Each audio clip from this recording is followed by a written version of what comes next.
Can war bring peace? It's a question we've all heard at some point, maybe even ignored. But what happens when that question becomes real, when the leader of the world's most powerful democracy orders airstrikes in the name of peace, again? In June 2025, the world watched as President Donald Trump, now serving his second non-consecutive term as the 47th President of the United States, authorized a new wave of airstrikes on Iranian military targets. The official statement from the White House called it a necessary and proportionate response to what it claimed was a planned terrorist operation by Iranian-backed forces. It wasn't the first time Trump had ordered such an attack. But this one came with a deeper twist. Just months earlier, he had spoken in front of the United Nations, reaffirming his desire to lead a global era of peace through strength. And once again, media outlets began to debate, could he be nominated for the Nobel Peace Prize? This contradiction, the dropping of bombs followed by a bid for peace recognition, sparked intense debate online and offline, in policy circles, classrooms, and even among English learners like you. So today, let's do something different. Let's not just learn vocabulary or grammar. Let's look closely at this question: can war ever truly bring peace? And more importantly, what does it say about the world we live in if it can? Think about it, a president known for his aggressive rhetoric, his America First foreign policy, and a history of military escalations is now again talking about peace. Is it possible for a single person to represent both sides of that coin? Or are we missing something about the way power, media, and language shape our understanding of peace itself? This lesson isn't here to tell you what to believe. It's here to ask, are you ready to look deeper? Not just into current events, but into the way we talk about them. Into how language can clarify, or conceal, the truth. Because in a time when war can be branded as security, and peace can be used as a political slogan, English is not just a tool for communication. It's a tool for thinking, for questioning, and for waking up. So if you've ever felt confused by the headlines, if you've ever wondered why peace looks so violent, or if you're simply ready to become a more thoughtful speaker of English, this is your lesson. And it begins with a simple question that might stay with you for a long time. Are we really living in peace, or just calling it that? There's a saying that's been passed around for generations: if you want peace, prepare for war. It sounds wise. Maybe even realistic. But what if preparing for war, and even launching it, is being used today not just as a defense strategy, but as a PR strategy? A way to shape how we see a leader? A way to market peace? This brings us to a powerful paradox. We live in a time when bombs fall from the sky, and peace prizes are discussed in the same sentence. In June 2025, President Trump's airstrikes on Iranian infrastructure shocked many, and pleased others. The strikes were sudden, announced as retaliation for an alleged plot against American assets in the Middle East. The administration claimed it was protecting peace. But within hours, the internet was already asking, could this operation damage Trump's international image, or boost it? Some supporters praised the attack as decisive and necessary to stop terror. Critics saw it as reckless, timed for political advantage, and possibly illegal under international law. Yet, in the same month, a U.S. think tank published a commentary exploring Trump's role in reducing direct U.S. combat entanglements and promoting strategic diplomacy with enemy states, reigniting conversations about the Nobel Peace Prize. How can both things be true? How can the same person authorize deadly attacks and still be seen as a peacemaker? To answer that, we have to ask a deeper question: what is peace, really? Is it simply the absence of large-scale war? Is it a feeling of safety, even if it's built on fear? Or is it just another word that leaders use when they want to look like heroes? In the 21st century, peace doesn't always look like calm. Sometimes, it looks like a treaty signed after a bombing. Sometimes, it sounds like a press conference that uses phrases like de-escalation and stability right after dozens have died. And sometimes, it's a photo of a leader smiling on a global stage, while the headlines quietly scroll past the names of the dead. This is where the English language becomes your key, not just to understand the world, but to see how the world is framed. When you read a headline like Peace Through Strength, what do you hear? When a politician says, "We acted decisively," what are they not saying? When a journalist calls an airstrike surgical, do you picture steel or skin? These aren't just words. They are weapons. Or shields. Or masks. And this paradox, bombs and peace prizes in the same news cycle, is not about just one man or one country. It's about how modern societies shape, sell, and swallow the idea of peace. So before we move deeper into this story, take a moment to reflect. What does peace mean to you? Is it about silence? Or justice? Is it about stopping war, or stopping the reasons for war? Because what you believe changes what you accept. And what you accept shapes the world around you. In the next part, we'll break down what's happening on the surface, what the media shows, what the public sees, and what patterns are emerging in how peace is being presented in today's headlines. Let's step into the world most people see, the surface. This is the world of headlines, press briefings, televised statements, trending tweets, and public opinion polls. It's the world where narratives are crafted carefully, then repeated until they feel like truth. After the June 2025 airstrikes on Iran, most major news networks ran with one of three angles. 1. Decisive action from President Trump to protect U.S. interests. 2. White House, airstrikes aimed at preventing greater conflict. 3. Tensions rise, but officials say de-escalation is underway. Notice something? All three headlines sound like actions taken in the name of peace, even though they describe acts of violence. This is a key pattern in modern political communication. Violence is not described as violence. It is described as control, stability, deterrence, or even peacekeeping. Media outlets often rely on government-approved terms. Words like targeted, surgical, preemptive, or measured response soften the reality of war. Civilian deaths become collateral damage. Military escalation becomes defensive posture. This isn't just about one country.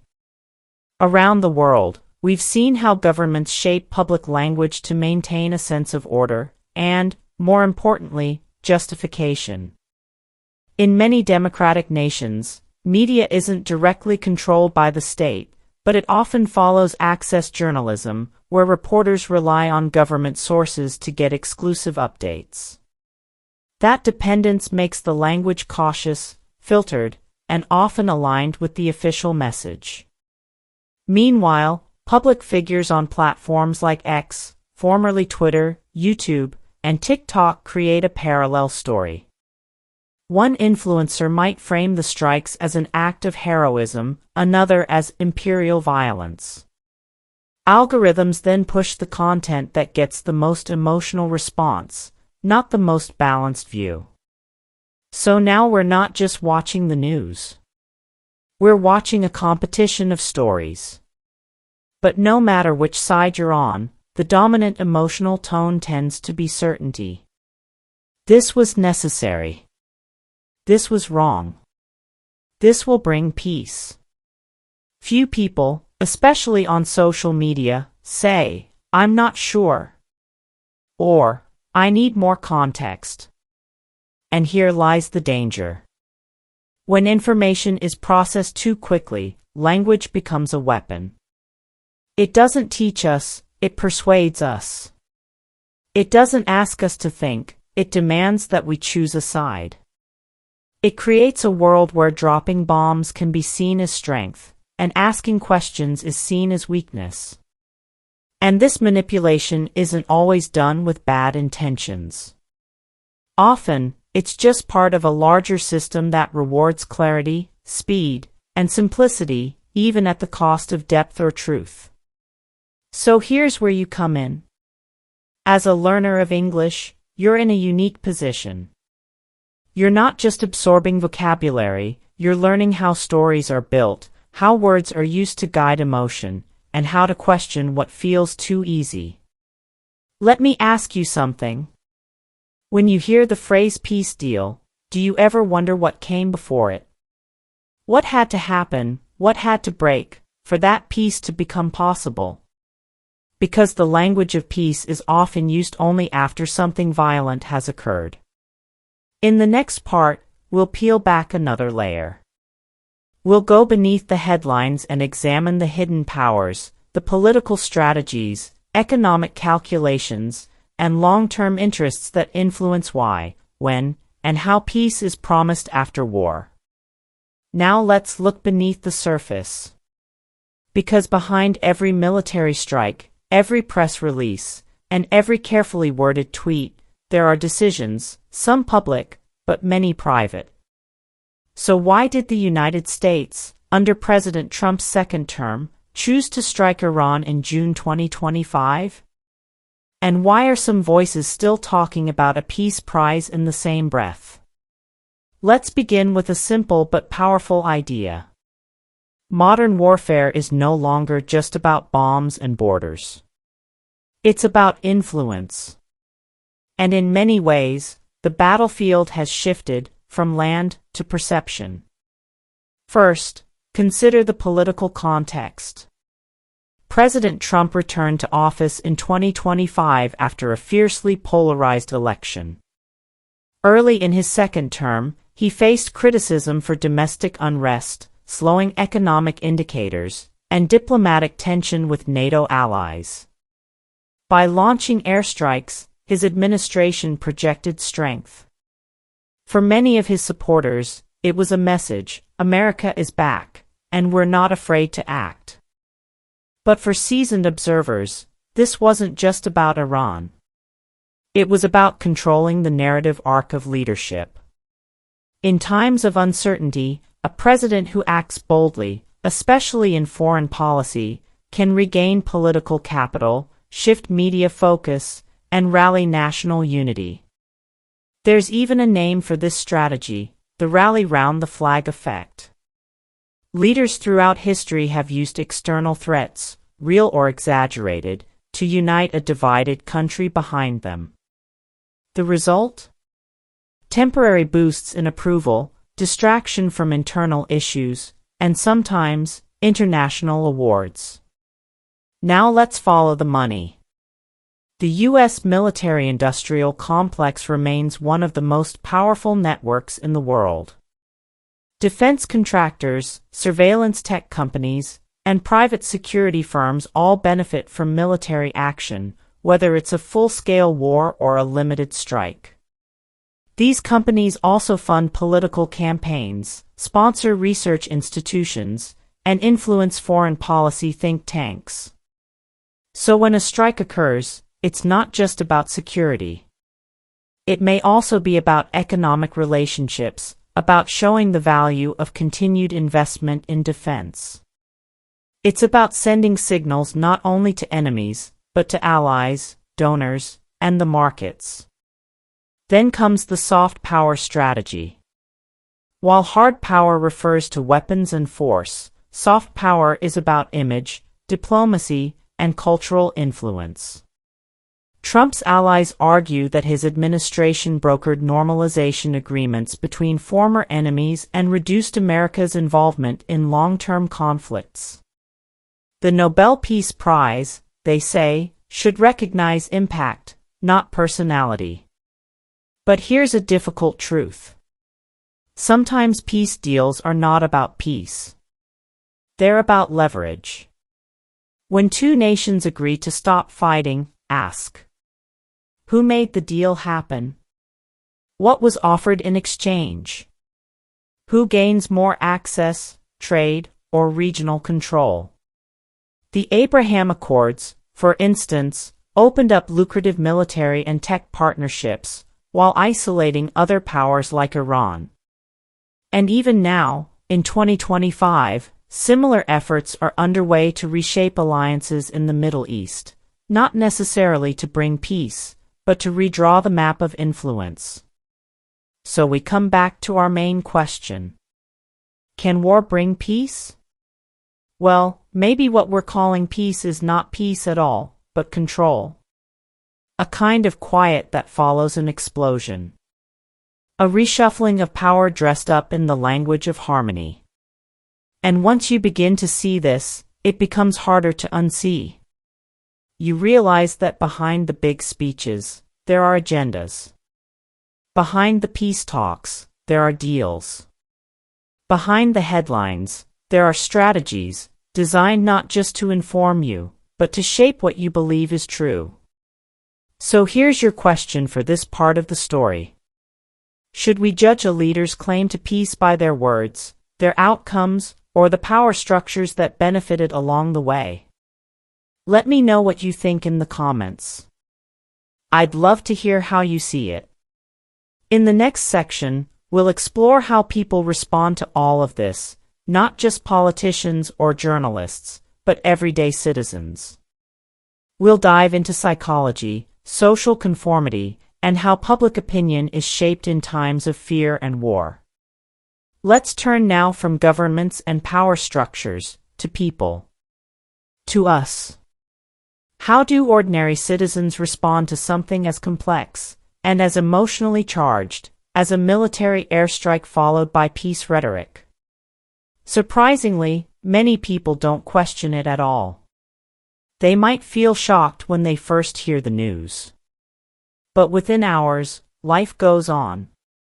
News feeds shift. Algorithms bury the story. And we move on to the next trending topic. Why? Because our brains are wired for certainty, safety, and simplified stories. Psychologists call this cognitive ease. When something feels familiar or easy to understand, we're more likely to accept it, even if it's false, biased, or incomplete. And today, people are bombarded with so much information, images of violence, political opinions, contradictory headlines, that we become exhausted. The result is attention fatigue. Instead of thinking deeper, we rely on shortcuts.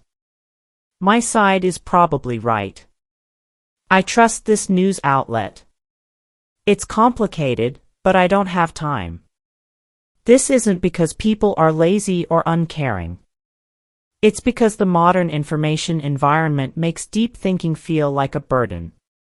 And that's exactly when narratives become powerful. Let's say a leader uses strong, simple language. We had no choice. We defended peace. We saved lives. If you're already overwhelmed, those phrases offer emotional clarity. They feel true, even if you don't look closely. And because they're repeated by others, your friends, your feed, your favorite journalist, they start to seem like common sense. This is social conformity, the tendency to align our beliefs with those around us. It's stronger during moments of fear, uncertainty, or national pride. When a leader says, "They attacked us," most people instinctively say, "Then we must respond." But what if the truth is more complicated? What if the attack wasn't confirmed? What if the response caused more suffering than it prevented? What if the peace that follows is only peace for some, but not for others? That's where discomfort begins. And most people avoid discomfort. Instead, we tell ourselves stories. We say, they probably had intelligence we don't know about. Or, it must have been necessary. Or, at least things are stable now. This is how abnormal becomes normal. When violence is repeated enough times with calm, professional language, we begin to accept it, even praise it. We're taught to fear chaos more than injustice. And so we learn to live with war, as long as it feels like order. We celebrate peace, even if it came through destruction. But let me ask you something. When was the last time you questioned something that everyone else seemed to accept? If that's a hard question, you're not alone.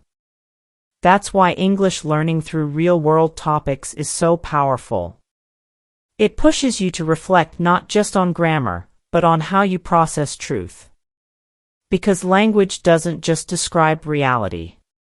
It creates it. And once you start to notice how people react, what they say, what they avoid, what they repeat, you begin to understand not just what's happening in the world, but why people accept it. In the next part, we'll move from collective reaction to personal awakening. What can you do, not as a politician, not as a journalist, but as a learner and a thinker who wants to live more consciously? By now, you may be wondering, if peace can be used as a political tool, if the public can be shaped to accept war as stability, and if even Nobel Peace Prize nominations can follow acts of violence, then where does that leave us? Here's the honest answer. It leaves us exactly where we've always been, at a crossroads. We may not be able to stop airstrikes with our voice. We may not have the power to rewrite political speeches or change the headlines. But we do have the power to see things clearly. And that, perhaps, is the beginning of all meaningful change. You don't need to become a diplomat or an activist to make a difference. But you do need to stay awake. To resist the urge to accept simple answers. To keep asking the questions that make others uncomfortable. Like, is peace real if it's achieved through fear? Can a war be justified if it benefits the powerful more than the people? These aren't easy questions. They might not even have final answers. But asking them puts you in a rare group of learners, people who use English not just to pass exams, but to think deeper, to live wider, and to see the world with both clarity and compassion. And once you start doing that, your language begins to change. You speak not just with vocabulary, but with vision. Not just with fluency, but with awareness. Imagine this. You're in a conversation with friends, maybe international colleagues, maybe family members abroad. The topic of world peace or political conflict comes up. Now, instead of repeating headlines, you can say, well, it depends on how we define peace. Sometimes it's used as a cover for control. Or, war and peace aren't always opposites. In today's world, they're sometimes part of the same strategy. Or even, I think we should be careful with the language we use. Words like security and stability don't always mean what they seem. These are not just impressive sentences.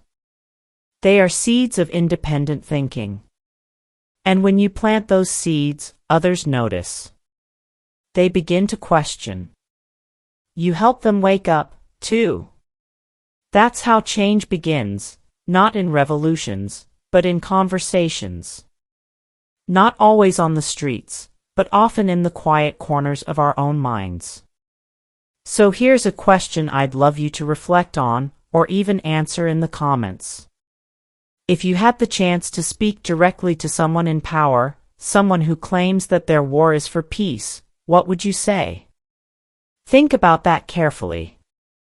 Not just for English practice, but because your answer might reveal something about who you are, and who you're becoming.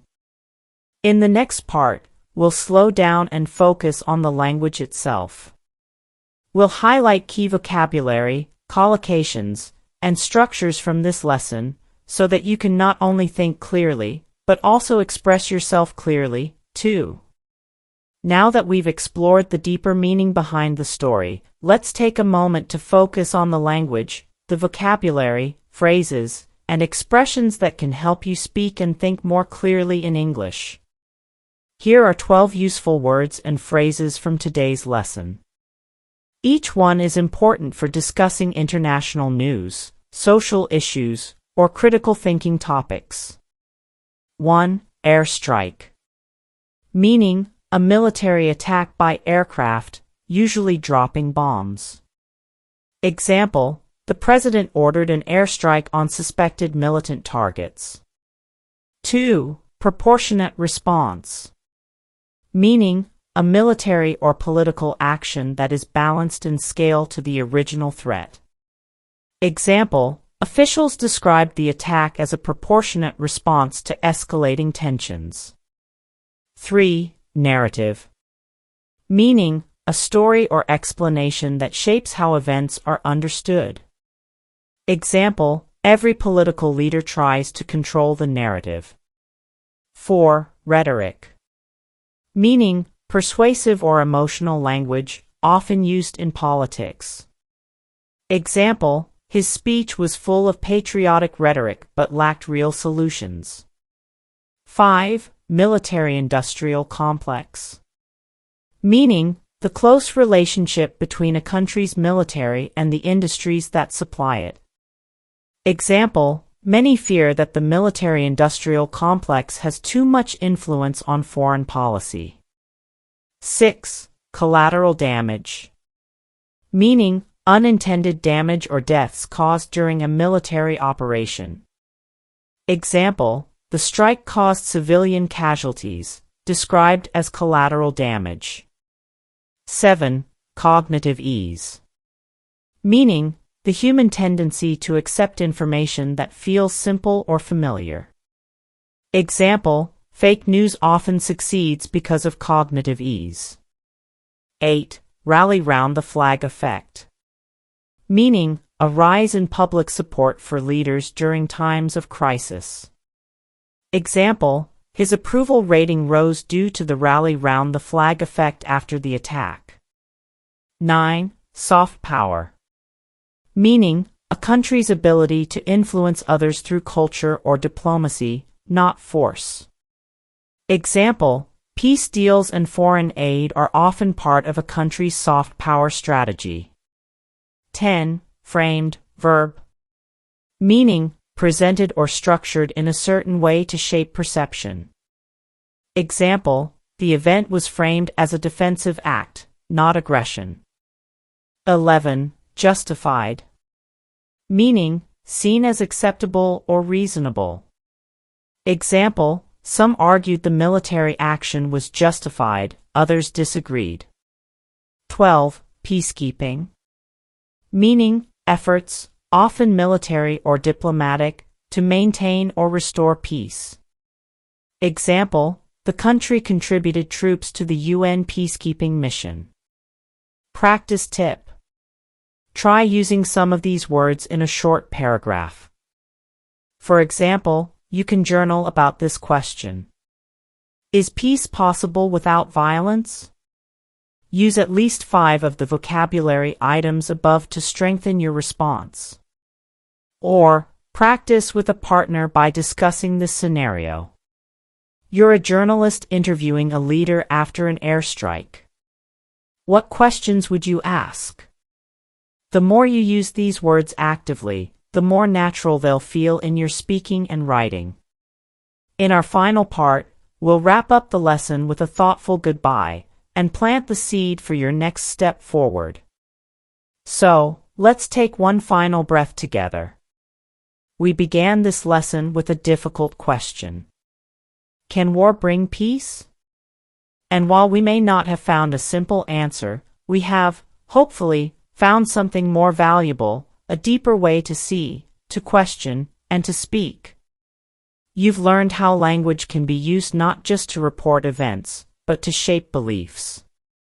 You've seen how public opinion is influenced by fear, repetition, and emotional clarity, often at the expense of truth.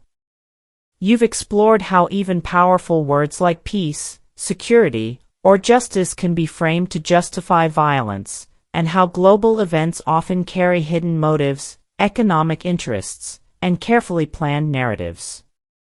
But more importantly, you've practiced thinking for yourself. And that's what English learning, at its best, is really about. It's not just about grammar or pronunciation. It's about becoming more conscious, more expressive, and more awake, so that when the world starts repeating stories, you know how to pause, listen, and choose your response with care. Before we close, I'll leave you with one final reflection. If peace becomes just another political brand, another word used to gain power, what can you do to keep its meaning alive? Let that question stay with you, as a small light inside your thinking. And if this lesson moved you, made you think, or helped you grow, please like this video. Subscribe. Share it with someone who thinks deeply. And most of all, leave a comment. Tell us your thoughts. Tell us your questions. Tell us what peace really means to you. Because this is more than a lesson.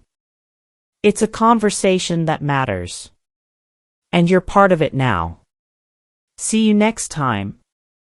And remember, learning English is not just about learning words, it's about learning how to stay awake.